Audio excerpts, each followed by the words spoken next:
Voilà, nous allons poursuivre l'étude du livre des Proverbes. Mais avant de lire notre passage et de vous donner le thème de ce matin, je vais vous donner quelques chiffres et vous allez me dire si vous savez de quoi je parle ou pas.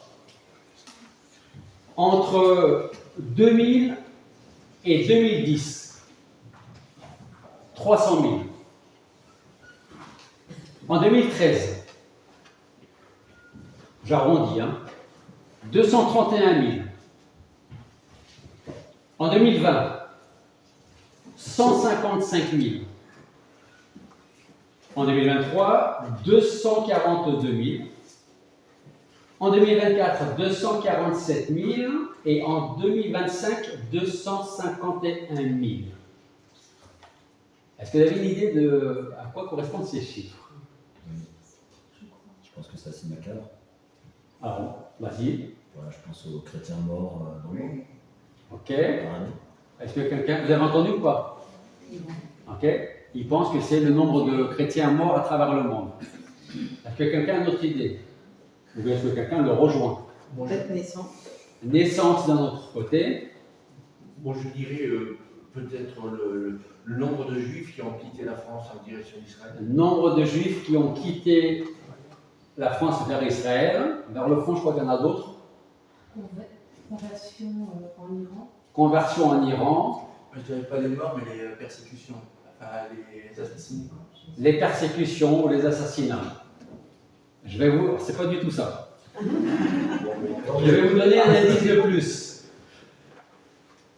Presque 1 sur 2 échoue. Ça, c'est un indice. Ah. Si. Presque 1 sur 2 échoue. Le nombre de mariages. Exactement. Le nombre de mariages. Oui, c'est vrai qu'on aurait pu. Pour le monde, les non-chrétiens, ce message-là risque de ne pas leur faire plaisir. Mais c'est la parole de Dieu. Pour beaucoup de Français, le mariage religieux ou civil, en tout cas au moins civil, parce qu'en France, pour être marié, il faut passer par la mairie. Dans certains pays comme, je sais sur les États-Unis, peut-être d'autres, vous pouvez passer que par l'église. Mais en France, pour être reconnu comme marié, il faut passer par la mairie et ensuite, on peut, si on n'est croyant pas, passer par l'église. En tout cas, pour beaucoup de Français, le mariage religieux ou donc civil n'est plus forcément la norme absolue. Les familles recomposées, les couples non mariés avec enfants, les familles homoparentales sont de plus en plus acceptées et visibles aujourd'hui. Alors, c'est les chiffres que je vous ai donnés, c'est la France. Okay, donc, ce que je suis en train de vous dire, c'est par rapport à la France. Pour beaucoup, le mariage, en fait, est juste un simple papier administratif. Alors, pour certains, ce n'est juste qu'un simple papier administratif, mais toujours est-il qu'ils n'ont pas entre les mains ce simple papier administratif quand même. Voire, pour certains, une contrainte sociale. C'est pour ça que presque un mariage sur 2 finit par un divorce. Alors, dans un monde où les relations sont souvent éphémères, là où le « pour la vie » est remplacé pour l'instant, et où l'engagement est perçu comme un risque plutôt qu'une bénédiction, en fait, le mariage, aux yeux des Français, parce que ça, ce sont des statistiques françaises, reste, ou plutôt a perdu de sa valeur. Alors, il n'est pas rare que du coup, on le reporte. Et souvent, aujourd'hui, la moyenne, alors ça je ne l'ai pas marqué, mais de mémoire, je crois que la moyenne pour être marié, c'est entre 35 et 40 ans pour se marier en France. Donc, qu'est-ce qu'on fait? On va le reporter, on va peut-être même le fuir, ou alors on va le redéfinir selon nos propres termes ou selon nos propres idées. De plus, comme je vous le disais, presque 1 sur 2 finit en divorce. Je suis malheureusement pas étonné d'entendre des gens dans le monde où, je prends l'exemple de mon travail. Je crois qu'au travail, sur 10 bonhommes que nous sommes, je pense qu'on doit être 3 mariés. Mais pas beaucoup, hein. Et quand je discute, même des fois sur le ton de la plaisanterie, avec ceux qui ne sont pas mariés, ils disent « Attends, si c'est pour faire comme la plupart, qu'au bout d'un certain temps, tant qu'on n'est pas marié, tout va bien. » Mais ça, c'est dans la mentalité de certaines personnes. Tant que je ne suis pas marié, tout se passe bien. Par contre, les problèmes arrivent dès que tu es marié. Et ça, c'est souvent ce que certains peuvent penser, croire, vrai ou pas, ça je ne sais pas, mais pour dire, tant que tout se passe bien, à quoi bon se marier? C'est là aussi que nous voyons que, parce que ça va avec, la sexualité est souvent vécue en dehors de tout cadre sacré, c'est-à-dire du mariage, et d'entendre dire à quoi bon se marier. Ou alors pourquoi attendre quand on peut tout avoir maintenant? Alors vous allez peut-être me dire, mais pourquoi est-ce qu'elle est en train de nous parler de mariage, de divorce, de sexualité? Est-ce que c'est dans le Proverbe? Eh oui, c'est dans le Proverbe. Je vous invite à prendre vos Bibles. Proverbe chapitre 5 avec moi.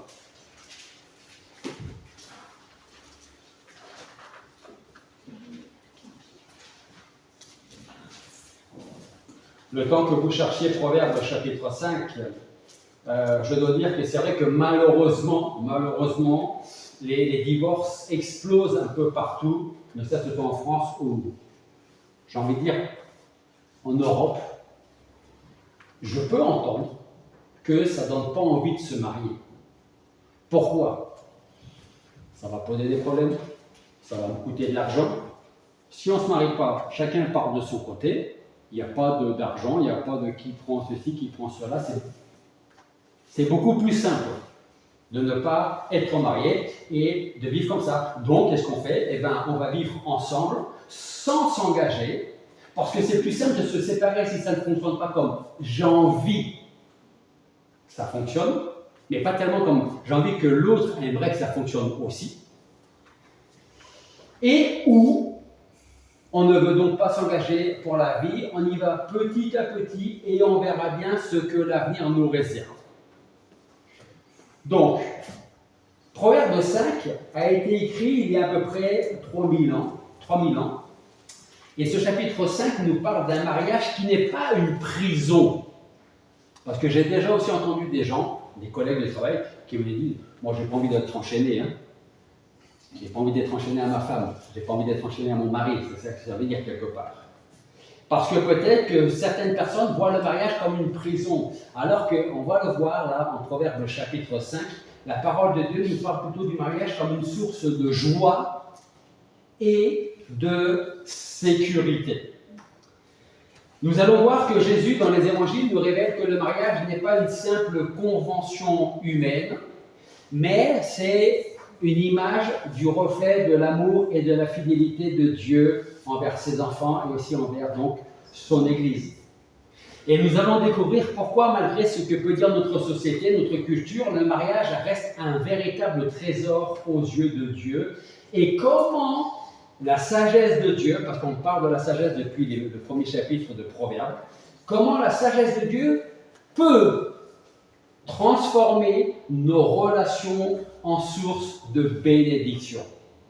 Donc d'un côté, j'ai celui qui dit « Moi, je ne veux pas me marier parce que je ne sais pas ce que l'avenir nous réserve. » Et puis ce sera plus simple de se séparer, beaucoup plus rapide si on n'est pas marié. Et puis vous avez celui qui va dire « Je ne sais pas ce que va me réserver le mariage, mais je veux faire confiance au Seigneur. » Et c'est sur lui que ma femme et moi, nous voulons nous appuyer. Parce que petite question, pour tous ceux qui sont mariés, ou ceux qui ne sont pas mariés, mais qui vivent en couple. Okay? Est-ce que la vie en couple est toujours facile? Non. Il y a quel homme qui a répondu? Donc je ne sais pas ce que ta femme te fait subir à la maison, mais voilà. Mais on sait très bien que le mariage n'est pas facile, et la vie n'est pas facile.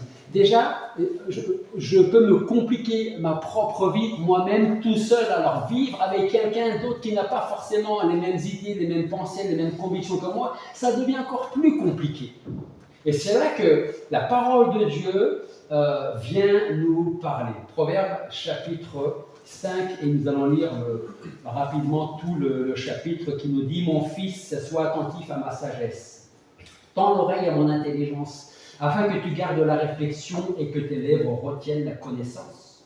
Car les lèvres de la courtisane distillent le miel et sa parole est plus douce que l'huile, mais à la fin, elle est amère comme l'absinthe et aiguë comme une épée à 2 tranchants. » Verset 5, ses pieds descendent vers la mort, ses pas atteignent le séjour des morts. Elle ne considère pas le sentier de la vie, ses routes s'égarent sans qu'elle le sache.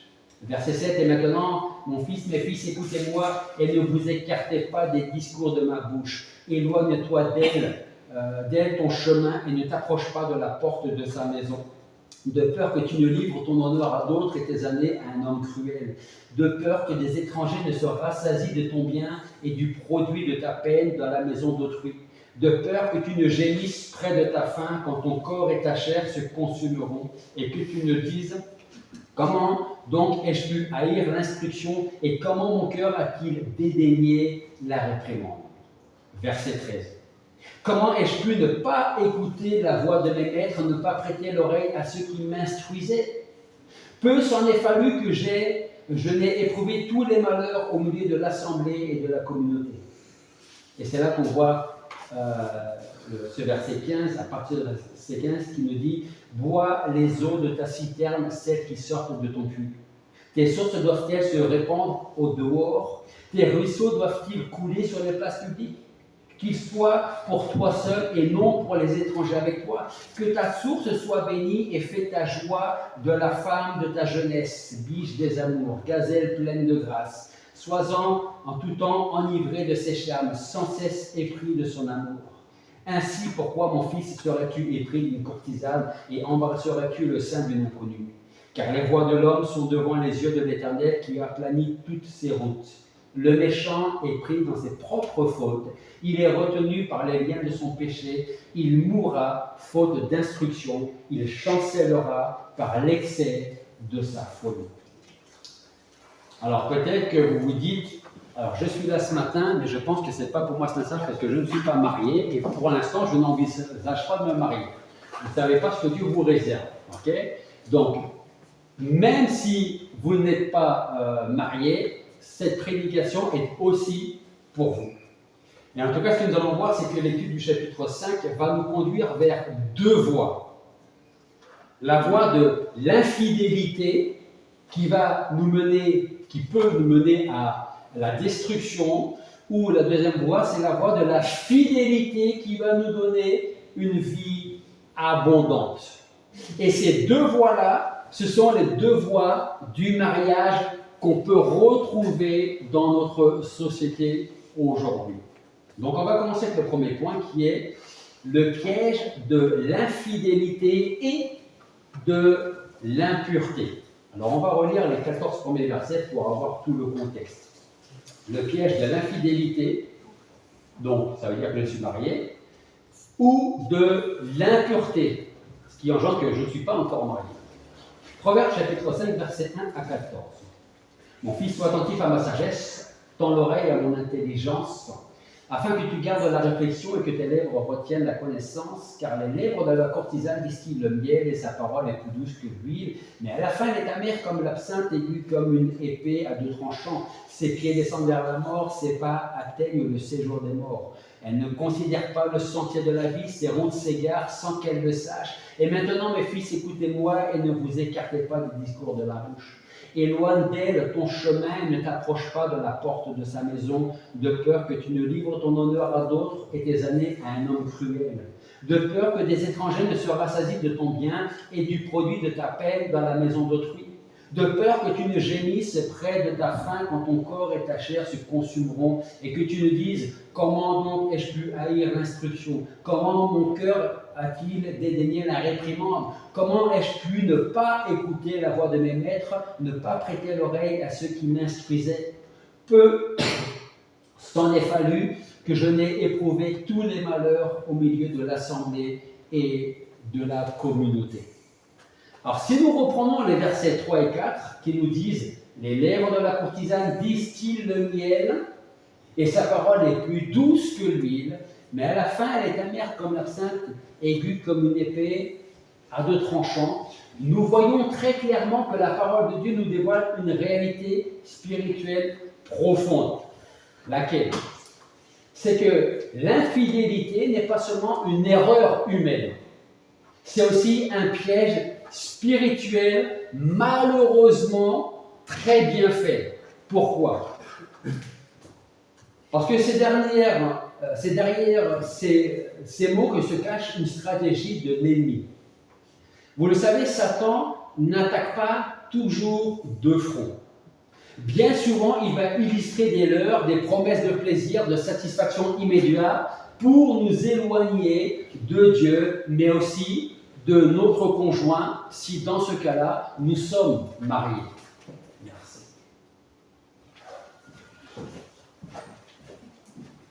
Merci.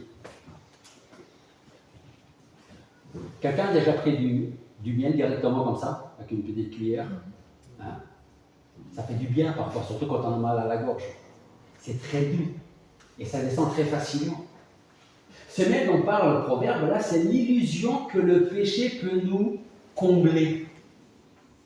Mais en réalité, il nous volera notre paix, va saper notre relation avec Dieu et surtout va laisser des cicatrices plus profondes que ce que nous pourrions ou ce que nous aurions même imaginé. Pourquoi? Parce qu'à la fin, elle est amère comme l'absinthe, aiguë comme une épée à deux tranchants. L'absinthe et l'épée à double tranchant symbolisent la douleur spirituelle qui suit comme la culpabilité, la honte et surtout une distance entre nous et Dieu. 1 Corinthiens chapitre 6, verset 18. 1 Corinthiens chapitre 6, verset 18.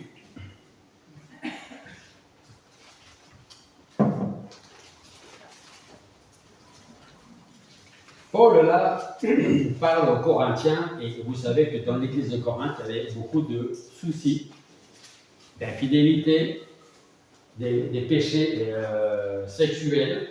Et qu'est-ce que Paul dit en 1 Corinthiens 6, 18? Il dit, fuyez l'inconduite. C'est pas détournez-vous, c'est fuyez l'inconduite. Quelque autre péché qu'un homme commette, ce péché est extérieur au corps, mais celui qui se livre à l'inconduite pêche contre son propre corps. Pour revenir à Proverbes chapitre 5, les versets 5 à 8 nous disent « Ses pieds de la courtisane descendent vers la mort, ses pas atteignent le séjour des morts. Elle ne considère pas le sentier de la vie, ses routes s'égarent sans qu'elle le sache. Et maintenant, mes fils, écoutez-moi et ne vous écartez pas des discours de ma bouche. Éloigne-toi d'elle, éloigne d'elle ton chemin et ne t'approche pas de la porte de sa maison. » L'impureté ou l'immoralité sexuelle, y compris avant le mariage, est un péché contre soi-même, contre son partenaire futur et contre Dieu. Pourquoi? Avant de vous répondre au pourquoi, j'ai connu des jeunes chrétiens, enfin plus ou moins jeunes, qui ont eu avec leur futur conjoint, qui effectivement est devenu plus tard son conjoint, des rapports sexuels en disant de toute manière on va se marier. Ça c'est dans la c'est pas que le monde, hein. C'est aussi ça peut se retrouver aussi dans l'Église, quelle que soit l'Église.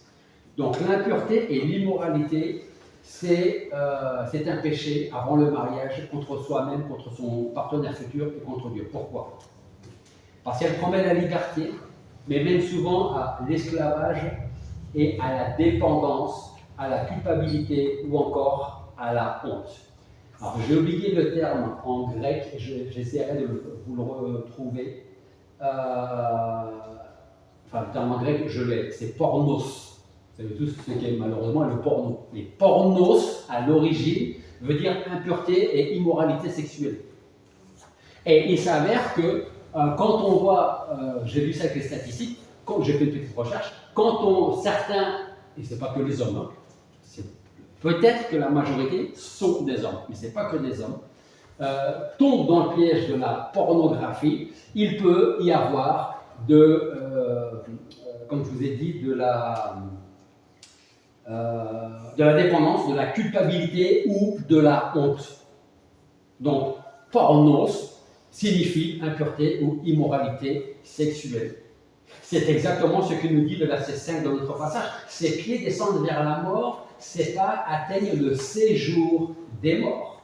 En fait, l'immoralité est un chemin en pente qui n'est pas toujours une chute soudaine. On y va, quand malheureusement on y va, petit à petit. On veut essayer, on veut expérimenter.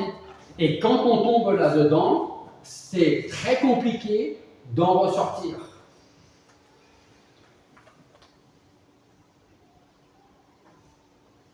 On glisse petit à petit, entraînant derrière nous beaucoup de choses, et parmi ces choses, nous retrouvons notre dignité, notre honneur, comme on peut le voir au verset 9 de notre passage, qui nous dit « de peur que tu ne livres ton honneur à d'autres ». Mais ça peut être aussi une ruine financière et émotionnelle, comme nous pouvons le lire au verset 10, « de peur que des étrangers ne se rassasient de ton bien et du produit de ta peine dans la maison d'autrui ». Alors pourquoi l'immoralité est un péché? Parce que comme on l'a dit, c'est une désobéissance à l'ordre de Dieu. La sexualité est conçue pour et seulement pour et dans le mariage. Je ne vous donne pas mon avis, je vous donne ce que la Bible dit. Hébreux chapitre 13, verset 4. Que nous dit Hébreux 13, 4? Il nous dit que le mariage soit honoré de tous et le lit conjugal exempt de souillure, car Dieu jugera les impudiques et les adultères. Paul, en 1 Corinthiens chapitre 7, il revient avec Corinthiens, 1 Corinthiens chapitre 7, verset 2 et le verset 8 et 9, nous dit « Toutefois, à cause des occasions d'inconduite, que chacun ait sa femme et que chaque femme ait son mari. » Versets 8 et 9. « À ceux qui ne sont pas mariés et aux veuves, je dis qu'il leur est bon de rester comme moi. Mais s'ils manquent de continence, s'ils ne peuvent pas se retenir, qu'ils se marient, car il vaut mieux se marier que de brûler. » C'est ce que l'apôtre Paul dit en 1 Corinthiens, chapitre 7, verset 2, verset 8 et 9. 1 Thessaloniciens, chapitre 4, versets 3 et 5, on a exactement la même idée. 1 Thessaloniciens, chapitre 4, versets 3 à 5, nous dit « Car ce que Dieu veut, c'est votre sanctification, c'est que vous vous absteniez de l'immoralité sexuelle, c'est que chacun de vous sache posséder son propre corps dans la sainteté et l'honneur. » Ça, c'est ce qui nous amène à la seconde partie de notre prédication. On a vu l'infidélité, l'immoralité. Et on va voir le côté, parce qu'il y en a beaucoup, positif, du mariage. Nous allons voir la pureté avant le mariage et, comme on a pu le voir là, pendant le mariage. Donc on retourne au Proverbe chapitre 5 et on va lire la deuxième partie à partir du verset 15. Proverbe chapitre 5, verset 15, nous dit « Bois les eaux de ta citerne, celles qui sortent de ton puits. Tes sources doivent-elles se répandre au dehors? Tes ruisseaux doivent-ils couler sur les places publiques? Qu'ils soient pour toi seul et non pour les étrangers avec toi. Que ta source soit bénie et fais ta joie de la femme de ta jeunesse. Biche des amours, gazelle pleine de grâce. Sois-en en tout temps enivré de ses charmes, sans cesse épris de son amour. Ainsi, pourquoi mon fils serais-tu épris d'une courtisane et embrasseras-tu le sein d'une inconnue? Car les voies de l'homme sont devant les yeux de l'Éternel qui aplanit toutes ses routes.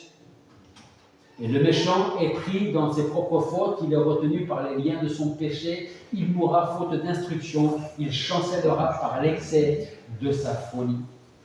Donc c'est intéressant le verset 15. Comment commence le verset 15? Que nous dit le verset 15? Bois les eaux de ta citerne, celles qui sortent de ton puits. Pourquoi Salomon nous donne, à votre avis, l'illustration du puits et de l'eau?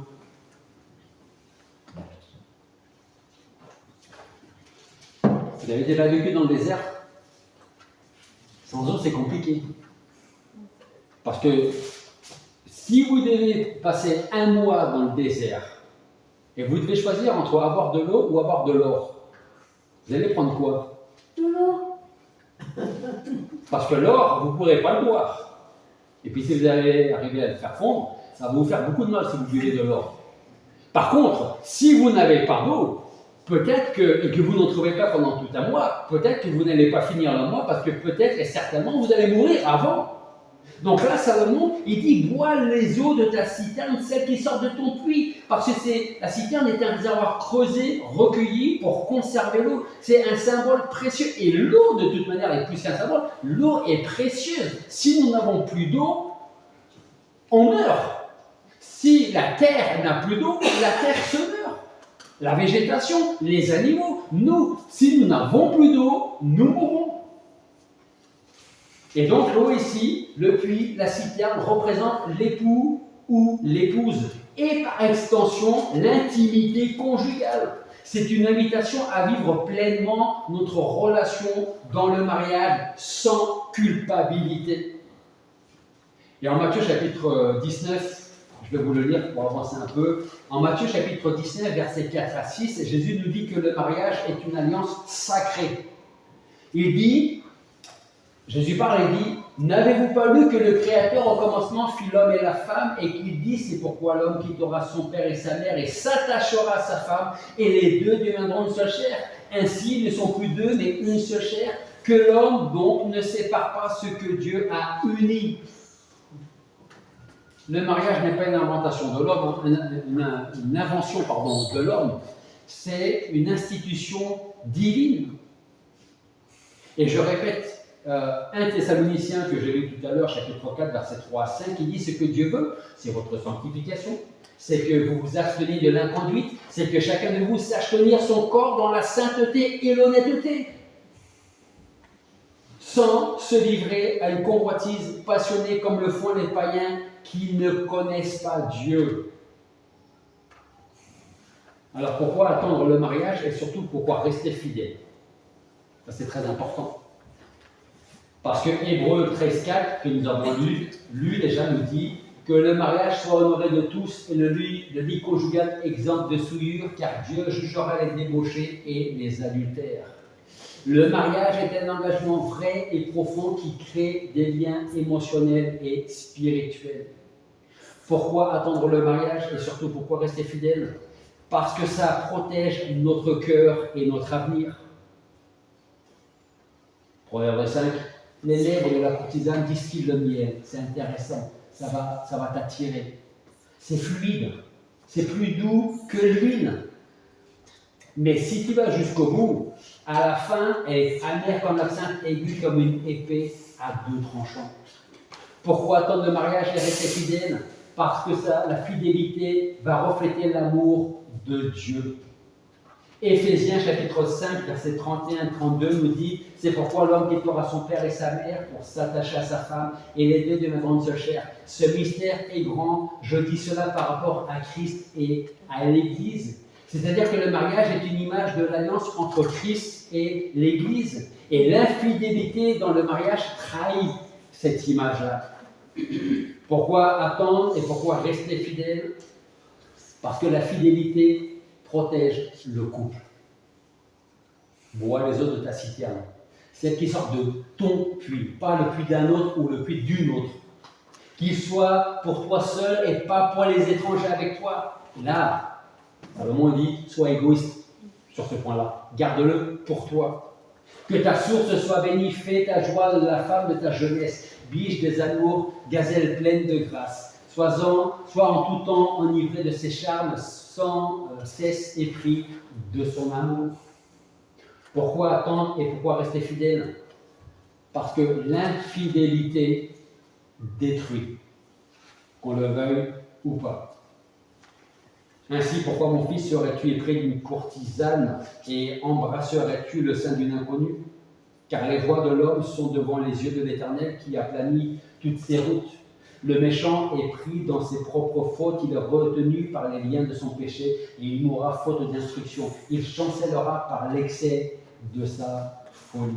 Alors en même temps que je vous relis ce passage des Proverbes, j'ai cette pensée qui me vient à l'esprit, c'est que je suis pleinement conscient que c'est très, très, très compliqué dans certains couples, chrétiens ou pas chrétiens. Surtout quand un tape sur l'autre. C'est très compliqué. On va se dire, Seigneur, comment je peux faire pour rester avec quelqu'un qui me bat? Je ne peux pas. Et en même temps, tu me demandes de rester fidèle. C'est compliqué, hein? Je ne vous donnerai pas la solution à ça, parce que je ne l'ai pas. Mais Dieu nous dit, regarde vers moi. Et Dieu transforme les cœurs, Dieu transforme les vies. Et je sais, j'ai conscience que beaucoup se sont mariés avec l'idée de ne jamais se séparer, ne jamais divorcer, et pourtant ça arrive. Proverbe 5 nous rappelle que l'amour n'est pas une émotion passagère. C'est une alliance. C'est une promesse qui se renouvelle chaque matin. La fidélité, ce n'est pas seulement éviter ce qui est mal, c'est aussi cultiver ce qui est bon.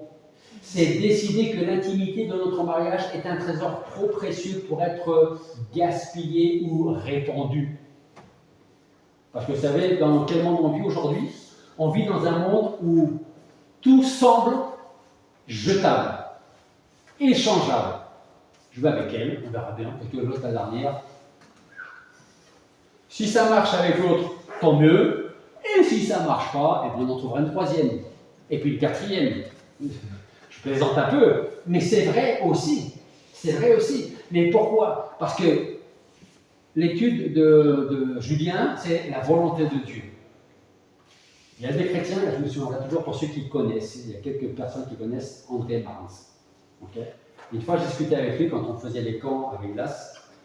Il me disait, tu vois, tous ces jeunes, alors le garçon, il essaie de trouver le plus joli des filles et tout ça, et puis il y en a certains qui veulent être très spirituels, dans le sens où, si on leur pose la question, tu préfères trouver une fille qui est belle et intelligente, ou une fille qui est surtout spirituelle? Certains diraient, moi, je la veux spirituelle.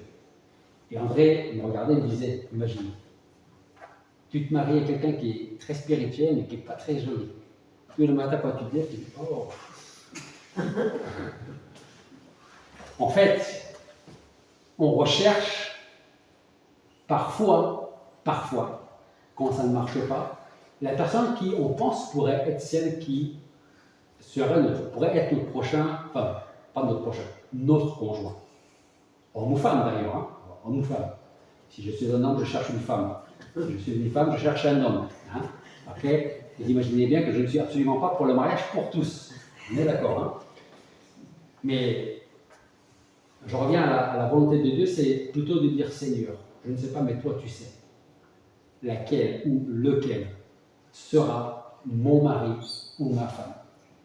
Ce sera quand même aussi parfois compliqué dans la vie, mais quand on sait que nous avons, quand je sais moi que ma femme est celle que Dieu m'avait réservée et donnée, je n'ai pas de souci avec ça.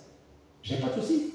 Comme dans tous les couples, c'est pas toujours facile, surtout en ce moment avec tous les déménagements, enfin tous les cartons qui traînent partout à la maison, mais on est toujours ensemble par la grâce du Seigneur et ça va faire 35 ans cette année-là.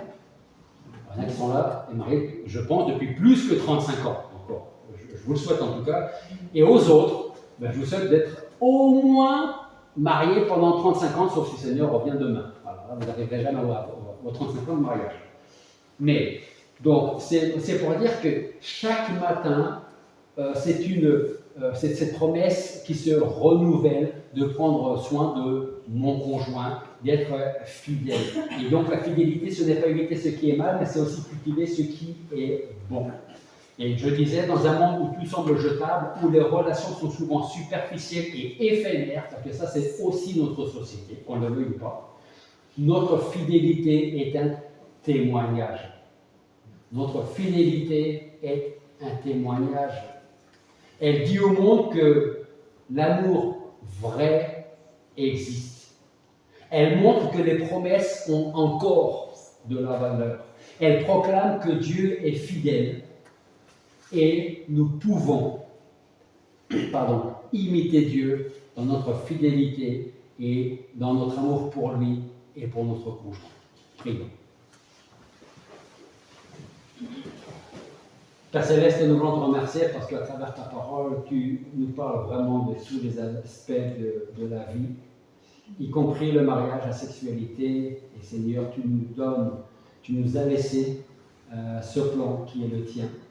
Tu nous as donné le mariage et tu attends de nous qu'il soit honoré et qu'il soit vécu comme toi tu veux qu'il soit vécu. Alors Seigneur, nous voulons te remettre toutes les familles ici présentes. Je veux te remettre tous les couples, le mien, pour que tu continues de nous conduire, de nous bénir comme tu l'as fait jusqu'à présent. Et Seigneur, toi tu connais la vie des gens, tu connais ce qui se passe dans les familles, dans les couples. Et je te prie pour que si certains couples sont dans la difficulté, que tu veuilles intervenir favorablement. Je te prie pour que les deux personnes du couple puissent se tourner vers toi pour chercher ton appui, chercher ta volonté. Et Seigneur, nous voulons vraiment te prier pour que nos vies soient un témoignage pour nos enfants, nos petits-enfants, nos proches et pour le monde en général. Nous voulons te remercier parce que c'est toi qui veilles sur chacun d'entre nous. Merci Seigneur pour tes plans, pour ces plans qui sont des plans d'avenir, des plans de paix. Alors Seigneur, aide-nous à nous souvenir de cela et à continuer à regarder vers toi. Et c'est en ton nom que nous te prions.